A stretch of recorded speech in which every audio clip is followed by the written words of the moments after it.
Yo, what's up guys? So in this video, I'm going to teach you a really cool way to find two cards that are actually really lost in the deck. And there's a kicker ending that nobody will see coming. It's pretty much self-working. I mean, there is one little thing you'll have to do that makes it technically not self-working, but you can do it. Let's get into it. Alright, so for this trick, let's imagine that we have two volunteers that are willing to help us out for this little trick here. Alright, so since there's two people, what we'll do is we'll give them each roughly half of the cards, alright? They each get about half of the cards. It doesn't really matter. Alright, so now they can each shuffle their cards if they want to, just to make sure everything is nice and random. Alright, so now each person just looks at a card from their piles, alright? So this person here just cuts anywhere they want to. They look at their card and they remember it, alright? Same thing over here. They look at their card and remember it, alright? So now just to mix things up, we can do something like this. Just to mix things up, maybe something like this. Maybe give the whole deck a cut. Whatever they want to do to make sure both cards are lost in the deck. Alright, so now what I'll do is I'll try to find both cards the best way that I know how, which is looking through the cards. Wow, you guys really shuffled these up, didn't you? You know what? I maybe have a feeling about some of these, but just to really be sure, let's try it a different way today. Alright, this time it'll work no matter what. It's surefire, 100%. Alright, so what I'll have you do is cut off about maybe less than half of the cards right off the top of the deck and put them right there. Alright, so they do that. Maybe that many is fine. Alright, so now, ooh, you know what I think your card is not in there. I think your card is still deeper down in the deck. So what I'll do is this. I'll try to grab some cards from the middle, just like this. Yeah, I think your card is definitely in there somewhere. But just to be sure, what I'll do is I'll try to match your cards here. I think maybe this many feels right. All right, let me sort of weigh these real quick. Yeah, I think these are the same. And if I did that right, just to be really sure, you don't see your card in here, do you? Do you see your card in here? Perfect. So theoretically, both of your cards are in here somewhere. That would be amazing. But I told you I'd try to match these piles. How many cards did you cut off just now? That's 1, 2, 3, 4, 5, 6, 7, 8, 9, 10, 11, 12, 13, 14. How many is this? That's 1, 2, 3, 4, 5, 6, 7, 8, 9, 10, 11, 12, 13, and 14 cards.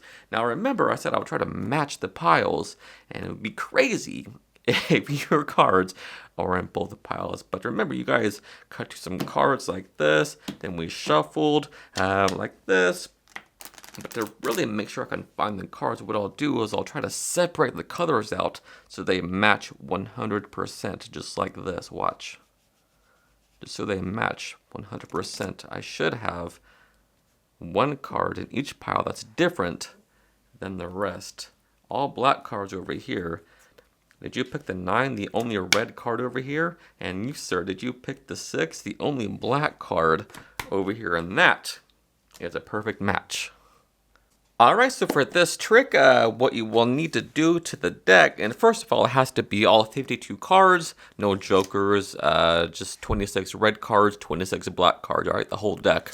Now what you want to do is separate those colors, so half the deck is all the red cards, the other half is all the black cards. Now what you want to do, or well, at least what I do, is I mark the back of the top card of the lower section, alright? It doesn't matter which one goes where, or if the red cards are on top or bottom, doesn't matter. But what I like to do is mark the top card of the bottom section, alright? In this case, the Ace of Diamonds. I've just put a little pencil dot mark on there so I know where to cut later.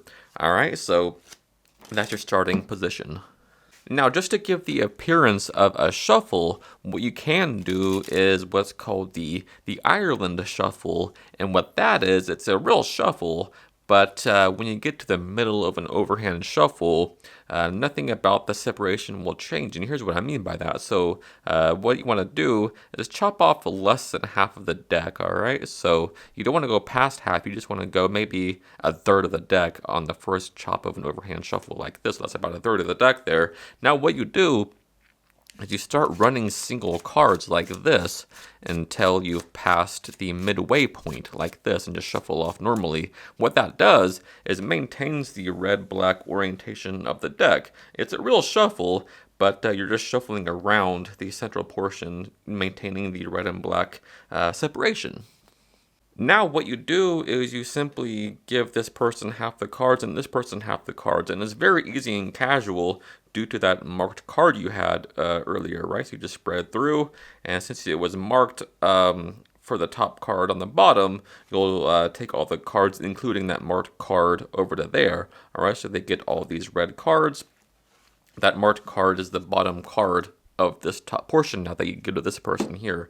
All right, so now you give those to this person, or you can just have a little cramp in the card. It doesn't matter what you do, just as long as this person gets all the red cards, this person gets all the black cards, or vice versa. It doesn't matter.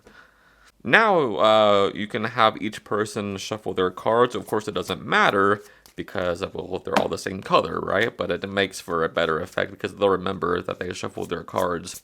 All right, so now what you do is a very interesting little thing here. So it's called the free cut principle. And what happens is this person cuts off some cards and remembers it. All right, we'll leave it to face up so we can follow it along. The 6 of hearts. All right, so they cut theirs too, and we'll turn that face up so we can follow it. The 9 of clubs. All right, so now what we do is you ask them just to mix things up. This person puts their cards on top of that person's pile and vice versa, just to mix things up, right? So now you can have them assemble the deck. It doesn't matter which pile goes on top of which. They can decide that on the for themselves. All right, so let's say they do that. All right, so now they can give it a couple of cuts if they want to, just to really mix things up, right? So now what you do is you want to take the deck and turn it face up, and you'll spread through, and you'll see a large group of one color, and then that card's face down there, and it's a red card, which is the first person's card, right? Or however you had your deck set up, the first off color that you come to after this first bank of cards will be somebody's card. All right, so you do this, and when you get to that card, in this case, you want to cut all those cards to the back of the deck. All right, and you can justify that however you want to. You say, oh, I think maybe got a feeling about some of these cards, but I'm not sure, and you're just saying that, whatever, and you just toss these behind there. Now you turn the deck face down, and so you guys really mix these cards up. This is going to be a lot harder than I thought. Let's try it a different way. All right, so now what you'll have this person do is cut off less than half the deck. All right, so they do that. Maybe that many is fine. Now what you will do is a sort of a straddle pharaoh. All right, it doesn't have to be a perfect pharaoh. You don't have to cut exactly in half, and you don't have to make sure it's an in or an out pharaoh. What needs to happen though is you want to cut off less than half of these cards. All right, so just less than half, and then shuffle these anywhere into this larger portion here. All right, so just do this. Just pharaoh these into this larger portion. As you can see, it doesn't matter where they go, just as long as they go somewhere in the middle, and you just do a perfect weave of some cards in the middle. So now what you want to do is just take these out, and it's better to hold the sides like this and do sort of a concave bend. That way they come out perfectly like this, right out the middle. So you'll fish some cards out, whatever you want to say, and say, ooh, I think your card is somewhere in these cards here. And you can do a cascade like this. It doesn't matter. What that does is positions the other person's card at the number of cards in this pile. All right, so the same thing, you spread these. Let's make sure that your card was in there, and what you're going to do here is the same thing you've done the first time, is you'll spread some cards like this, and the first off color you come to will be the other person's card. All right, so in this case we'll spread through. Ooh, let's make sure your card was in there, and just the first odd color you come to, you just take all these cards and put them right there. And you're saying this, you're saying, well, I'll try to match try to match these cards, try to do a matching effect, or whatever you want to say. And as soon as you come to it, in this case the 9 of clubs, you'll put them face down right there. Now the cool thing here, the fact that you just shuffle the cards, these ones you can say, look, is your card in here? Is your card in here? They say no, and they see a mix of red and black cards, which will throw them off for later. Alright, they both say no, they don't see their cards here. So you say your cards must be in these piles, but I wanted to make sure these cards matched perfectly. So how many cards did you cut off? I asked them to pick up the cards and count them. And by the way, both cards right now will be on the bottom of each pile here. Or I'm sorry, on the tops here.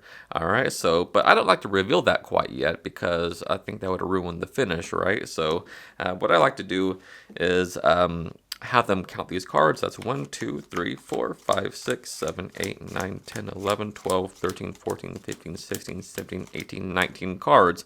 Same thing over here. Your calculation was, of course, correct. You have 1, 2, 3, 4, 5, 6, 7, 8, 9, 10, 11, 12, 13, 14, 15, 16, 17, 18, 19 cards. It just works out like that every time mathematically. Now you just recap, you say, look, remember, you guys both cut off some cards like this, looked at a card, completed the cut, and what you're doing here is you want to centralize both these cards, both selections in the middle of these packets by just recapping. So look, remember, you guys both just cut to a card, completed the cut, remember we shuffle the cards like this, blah, blah, blah, and you're going to do a open strip out shuffle for the effect. They say, look, remember we shuffle the cards like this, and what I'll do is I'll try to separate the colors now, except for one card in each packet like this, or whatever you want to say. This is inspired by the old Push Through Failure by Michael Skinner. All right, so what we do is an open push through shuffle like this. Say, look, I'll try to separate the colors so the packets match perfectly like this, except for 2 of the cards. So now at this point, you can turn the packets face up and ribbon spread them face up like this to really sell the point that, look, one card over here, which I believe was your card, is the only red card in the black pile. And then your card, which is the only black card in this red packet, is the only one making a perfect match. Alright guys, so as always, thank you so much for taking the time out of your day to watch this video. It means the world to me, and if you learned something new, if you got value from the video, do me a huge favor, hit that like button and sub to the channel. Until next time, happy practicing. I love you guys.